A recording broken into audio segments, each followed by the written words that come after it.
नमस्कार, आप सभी का स्वागत है ओम साइंस क्लासेस के यूट्यूब चैनल पे।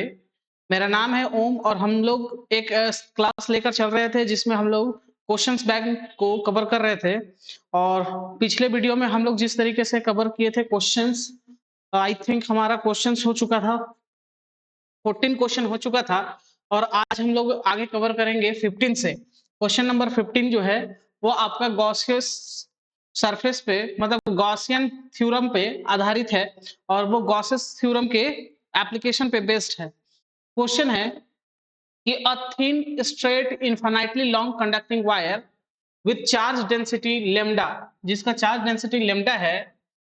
जैसे यहाँ पे चार्ज कैसे डिस्ट्रीब्यूटेड है, लीनियरली डिस्ट्रीब्यूटेड है और लीनियर चार्ज डिस्ट्रीब्यूशन के लिए यहाँ पे क्या होता है, लेमडा का प्रयोग होता है। तो यहाँ पर लीनियर चार्ज डिस्ट्रीब्यूशन यूज किया गया है और लीनियर चार्ज डिस्ट्रीब्यूशन के लिए चार्ज कैसे डिस्ट्रीब्यूटेड है, लीनियरली, इसलिए लेमडा यूज किया गया है।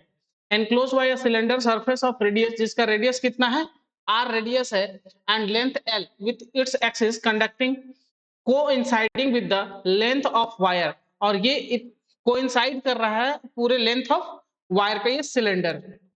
Find the expression for the electric field, होगा यहाँ पे फ्लक्स नहीं होगा, electric field through the surface of the cylinder. तो कितना इलेक्ट्रिक फील्ड बनेगा यहाँ पर, ये हम लोग को फाइंड आउट करना था। तो जैसे कि आप ये फिगर देख रहे हैं कि एक लॉन्ग स्ट्रेट कंडक्टिंग वायर है और उसके अराउंड हम एक गॉसियन सरफेस ड्रॉ करते हैं जो सिलेंडर के फॉर्म में होगा। क्योंकि एक वायर जो है उसका शेप किस तरीके का होगा, एक सिलेंडर होगा, क्योंकि उसका एक लेंथ होता है और उसका एक क्रॉस सेक्शनल एरिया होता है। तो इसलिए हम यहाँ पे एक गॉसियन सरफेस कंसिडर करेंगे एक सिलेंड्रिकल के फॉर्म में, सिलेंडर के फॉर्म में। अब यहाँ पर देखिए कि इस सिलेंडर के सरफेस पे पूछ रहा है तो आपको एक पॉइंट लेना है। इस पॉइंट पे आपको निकालना है इलेक्ट्रिक फील्ड इंटेंसिटी, किसके वजह से, due to long straight wire carrying current. तो बस आपको एक पॉइंट मतलब इसके सरफेस पे ले रहे हैं, तो ये वायर के सेंटर से आर डिस्टेंस पे एक पॉइंट लिया गया है और इसी पॉइंट पे हमको इलेक्ट्रिक फील्ड निकालना है। तो आप समझ रहे हैं कि यहाँ पर इलेक्ट्रिक फील्ड का जो डायरेक्शन होगा वो इस सरफेस एरिया से पैरेलल होगा, इस सरफेस एरिया के परपेंडिकुलर वेक्टर के रिस्पेक्ट में। तो देखिए क्या किस तरीके से इसका आंसर लिखेंगे कि P is a point, P एक पॉइंट है at distance R, R distance पे एक पॉइंट है, किससे, from the long straight wire, जो क्या है, चार्ज वायर है। वेयर, जहां पे हम लोग को पता करना है, we have to find electric field intensity due to long straight wire, जो कैसा चार्ज है, यूनिफॉर्मली चार्ज वायर, मतलब इसमें चार्ज जो है वो कंटिन्यूअसली डिस्ट्रीब्यूटेड है। तो कंटिन्यूअस डिस्ट्रीब्यूशन ऑफ चार्ज का कॉन्सेप्ट यूज किया गया है। यहाँ पे चार्ज लीनियरली डिस्ट्रीब्यूटेड होगा और इसलिए यहाँ पे लीनियर चार्ज डेंसिटी का फॉर्मूला अप्लाई करेंगे। तो देख रहे हैं यहाँ पे हम लोग क्या ड्रॉ किए हैं, we draw a Gaussian surface around the charged wire which is in form of close cylinder, जो किसके फॉर्म में है, एक सिलेंडर के फॉर्म में है और इस सिलेंडर का रेडियस है r और इसका लेंथ है l। बहुत सा सिंपल सा सवाल है और ये सीधा गॉसियन सरफेस पे बन जाएगा, गॉसियस थ्योरम पे आधारित है। बाय यूजिंग गॉसियस थ्योरम, देखो गॉसियस थ्योरम कहता है कि phi is equal to q by epsilon not, therefore q by epsilon not is equal to phi, और फाई क्या होता है, फ्लक्स होता है ईडीएस का क्लोज इंटीग्रेशन ऑफ ईडीएस, ये डॉट प्रोडक्ट होता है। तो जब आप इसको सॉल्व करते हैं तो ईडीएस सॉल्व होगा mod of E mod of DS cos theta, और आप इस फिगर में देख रहे हैं कि यहाँ पर E और N के बीच में कैसा एंगल बन रहा है, ये दोनों एक दूसरे का पैरेलल है, इसलिए इन दोनों के बीच में एंगल होगा 0 डिग्री। तो यहाँ पर थीटा का वैल्यू कितना हो गया, 0 डिग्री। तो finally E D S cos 0 degree. अब cos 0 डिग्री का वैल्यू होता है 1, therefore q by epsilon naught is equal to close integration of E into ds into 1। जब आप यहाँ पर इंटीग्रेशन करेंगे तो ds के रिस्पेक्ट में E इंटीग्रेट नहीं होगा, तो वो कांस्टेंट बाहर निकल के आएगा और यहाँ पे ds का इंटीग्रेशन होगा। जब ds का इंटीग्रेशन करेंगे तो जैसे dx का इंटीग्रेशन होता है x, उसी तरीके से ds का इंटीग्रेशन होगा s, और s मींस होगा सरफेस एरिया ऑफ सिलेंडर। तो फाइनली यहाँ पे हमको निकालना था E, तो इसी फॉर्मूला को E इज इक्वल टू, इसको जब इधर ले आएंगे तो Q by epsilon not into S बन जाएगा। अब यहाँ पर हम लोग देख रहे हैं कि charge is distributed linearly, therefore Q is equal to lambda into L। तो आप यहाँ पे Q की जगह में कितना लिख सकते हैं, लेमडा इंटू एल। अब देखो यहाँ पे, तो फाइनली Q की जगह में लिख दिए हम lambda into L divided by epsilon not, और सरफेस एरिया का फॉर्मूला होगा, यहाँ पर देखिए सिलेंडर का सरफेस एरिया का फॉर्मूला होगा 2 पाई आर एल, तो इसलिए हो जाएगा E is equal to lambda into L epsilon not into 2 pi R L. L से एल जब कैंसिल हो जाएगा तो आपके पास बचेगा E is equal to lambda by epsilon not 2 pi R. जब आप इसको अरेंज करेंगे तो कुछ इस तरीके का मिलेगा expression, E is equal to 1 by 2 pi epsilon not lambda by R. लेकिन आप जानते हैं कि आपके पास जो वैल्यू होता है इलेक्ट्रोस्टैटिक कांस्टेंट का, वो होता है 1 बाई 4 पाई एप्सिलॉन नॉट का, जिसका वैल्यू होता है 9 इंटू 10 टू द पावर 9। तो अब अगर आप इस वैल्यू को रहने देंगे तो आपके पास 1 बाई 2 पाई एप्सिलॉन नॉट का वैल्यू नहीं पता होगा, क्योंकि आपको फिर इसको सॉल्व करके एक वैल्यू निकालना पड़ेगा। इसलिए इसको आसान करने के लिए क्या किया जाएगा कि 2 को बनाया जाएगा 4। तो 2 को 4 बनाने के लिए हम ऊपर में भी 2 मल्टीप्लाई करेंगे और नीचे में भी 2 मल्टीप्लाई करेंगे। तो ये वाला 2 इसके साथ मल्टीप्लाई होकर 1 बाई 4 पाई एप्सिलॉन नॉट बन जाएगा, और ये लेमडा जो है अब उसके साथ क्या बन जाएगा 2 लेमडा बाई आर। तो ये है क्वेश्चन जहां पे आपको electric field intensity long straight wire से निकालना है किसी पॉइंट पर, और वो पॉइंट कहां पे होगा, उस गॉसियन सरफेस के सरफेस पे होगा। तो ये इस तरीके से आप इस क्वेश्चन को सॉल्व करेंगे। ये एक इंपॉर्टेंट क्वेश्चन है, और इंपॉर्टेंट क्वेश्चन इसलिए है क्योंकि इलेक्ट्रोस्टैटिक्स में गॉसेस थ्योरम का एक सवाल पूछा जाएगा जो मोस्ट प्रोबेबली पूछा ही जाता है, और ये सवाल बहुत ही इंपॉर्टेंट सवाल बनता है। तो आप इस क्वेश्चन को वीबीआई मान के चलिए। नेक्स्ट क्वेश्चन आपका है यहाँ पर,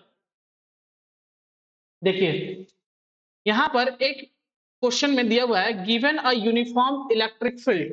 इलेक्ट्रिक फील्ड का वैल्यू दिया हुआ है E is equal to 5 into 10 to the power 3 i newton per coulomb. अब इसका मतलब है कि इलेक्ट्रिक फील्ड जो है वो एक्स एक्सिस में है। आई का मतलब होता है डायरेक्शन अलोंग एक्स एक्सिस। बोलता है कि find the flux of this field through a square of side 10 centimetre. अब इसकी वजह से एक स्क्वायर के साइड में आपको बताना है कि कितना इलेक्ट्रिक फ्लक्स बन रहा है। तो आप इसको इस तरीके से ड्रॉ कर लो फिगर।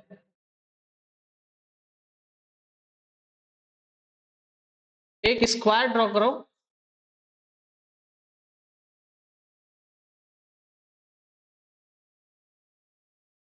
जिसका लेंथ 10 सेंटीमीटर है। ये है X axis, Y and Z, और इसका लेंथ है यहां से यहां तक 10 सेंटीमीटर। यही सवाल है कि इलेक्ट्रिक फील्ड जो है, इलेक्ट्रिक फील्ड E जिसका वैल्यू है 5 into 10 to the power 3 i का मतलब है कि इलेक्ट्रिक फील्ड का डायरेक्शन अलोंग एक्स एक्सिस है। तो आप बताइए कि जब what would be the flux through the same square if the plane makes an angle 30 degree. अच्छा, इसके ऊपर में भी एक सवाल है, पहले सवाल को फिर से एक बार पढ़िए। Given a uniform electric field E is equal to 5 into 10 to the power 3 i newton per coulomb, find the flux of this field through a square of sides 10 centimeter whose plane is parallel to YZ plane, जिसका plane को कह रहा है कि वो parallel है किसके, YZ plane के। मतलब Y और Z प्लेन के, मतलब Y और Z का ये जो प्लेन है, ये वाला जो देख रहे हैं आप, इसके वो क्या है, पैरेलल है। तो पैरेलल जब होगा तो इस केस में हम क्या कहेंगे कि ये वाला सरफेस का बात हो रहा है, और ये वाला सरफेस इसके क्या होगा, पैरेलल होगा। तो इस केस में आपको दो कंडीशन दिया है, एक बार जब उसके पैरेलल होगा, और दूसरा क्वेश्चन में बोलता है what would be the flux through the same square if the plane makes an angle of 30 degree with the X axis. और जब दूसरा कंडीशन दिया है कि जब प्लेन के साथ वो कितना डिग्री का एंगल बना रहा है, 30 डिग्री, मतलब कुछ इस तरीके का प्लेन हो जाएगा यहाँ पर, और कितना डिग्री का एंगल बना रहा है, 30 डिग्री। तो यहाँ पर दो कंडीशन है और दोनों कंडीशन में फ्लक्स निकालने के लिए बोला गया है। तो सिंपल है, आप देखिए गिवन क्या दिया हुआ है, E is equal to 5 into 10⁻³ I newton per coulomb और लेंथ दिया हुआ था 10 सेंटीमीटर। अगर इसको मीटर में कन्वर्ट करेंगे तो 10 इंटू 10⁻⁻² मीटर मल्टीप्लाई होगा। यहाँ पे 10⁻⁻² मीटर से मल्टीप्लाई करेंगे तब ये बन जाएगा सेंटीमीटर, मीटर में कन्वर्ट हो गया। अब देखिए यहाँ पे surface area, S for surface area, तो सरफेस एरिया होता है L स्क्वायर, तो L इसका वैल्यू था 10 इंटू 10⁻⁻², तो इसलिए सॉल्व होकर आएगा कितना 10⁻⁻² मीटर इसका सरफेस एरिया।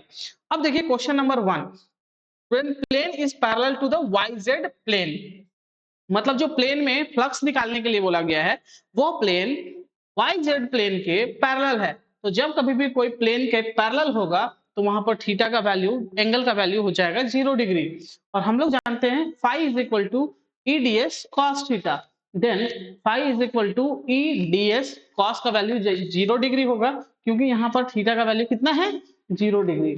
देन फाइनली जब इसको इंटीग्रेट करेंगे तो phi is equal to E cos theta का वैल्यू 1 हो गया और ds का इंटीग्रेशन s होगा, तो s का वैल्यू हम लोग के पास है और E का भी वैल्यू है। तो जब E का वैल्यू रखेंगे 5 इंटू 10⁻³ और s का वैल्यू पुट करेंगे 10⁻⁻², तो फाइनली सॉल्व होके आएगा 5 into 10⁻1 newton metre square per coulomb square. और इसी को हम लोग लिख सकते हैं phi is equal to 50 newton metre square per coulomb. तो पहला कंडीशन में आपको फ्लक्स मिलेगा कितना 5 into 10⁻1 means 50 newton metre square per coulomb. अब देखिए इसका नेक्स्ट कंडीशन, केस 2 में कहता है कि angle of square plane with X axis 30 degree, X axis के साथ 30 डिग्री, तो बताइए YZ प्लेन के साथ कितना हो जाएगा। तो अगर ये हमारा YZ और ये हमारा X है, तो X के साथ ये कितना डिग्री का एंगल बना रहा है YZ प्लेन 90 डिग्री, लेकिन इस बार केस दे दिया है कि अब X जो है वो 30 डिग्री पे है, यहाँ पे 30 डिग्री पे। तो अब हमको YZ प्लेन के साथ लेना है एंगल, तो YZ प्लेन के साथ यहाँ पर एंगल कितना होगा, तो टोटल 90 डिग्री होगा और इस 90 डिग्री में हम 30 डिग्री को माइनस करेंगे तो हम लोग को मिल जाएगा 60 डिग्री। तो अब देखिए YZ प्लेन के साथ ये वाला सरफेस जो है वो कितना डिग्री का एंगल बना रहा है 60 डिग्री। तो अब यही फॉर्मूला में सॉल्व करेंगे, EDS cos थीटा का वैल्यू 60 डिग्री, तो सॉल्व हो गया आएगा cos 60 का value 1/2, then E into S/2, E का वैल्यू 5 into 10⁻³ और यहाँ पर S का वैल्यू कितना था 10⁻⁻²। तो फाइनली आपको सॉल्व करने के बाद मिलेगा यहाँ पर देखिए ये 10⁻⁻² और ये 10⁻3, तो यहाँ पे माइनस होकर 1 बचाएगा 10⁻1, तो 5/2 इंटू 10⁻1 और ये हो जाएगा 50/2, that means 25 newton metre square per coulomb. तो इस तरीके से आप देख रहे हैं कि इस तरीके का क्वेश्चन किस तरीके से आपको पूछा जाएगा और ये बहुत टफ क्वेश्चन नहीं है बल्कि एक सिंपल सा न्यूमेरिकल क्वेश्चन है। तो आप ऐसे क्वेश्चंस को अटेम्प्ट कीजिए, बिल्कुल भी ये ऐसे क्वेश्चन को छोड़कर नहीं आएंगे क्योंकि आपका परसेंटेज जो है वो इसी से इंक्रीज होगा, एक एक क्वेश्चन से आपका मार्क्स ऐड होगा और वो परसेंटेज आपको 90+ में ले जाने में मदद करेगा। तो जैक बोर्ड में बेसिकली जो क्वेश्चंस पूछे जाते हैं न्यूमेरिकल्स के वो क्वेश्चन बहुत ही ज्यादा टफ नहीं होंगे, वो बहुत इजी है। तो आप क्वेश्चन को बार बार बनाएं और ऐसे क्वेश्चंस को तो बिल्कुल भी ना छोड़ के आए। तो चलिए आज के लिए इतना ही, फिर हम लोग मिलते हैं नेक्स्ट वीडियो में, तब तक के लिए थैंक यू, धन्यवाद, जय हिंद।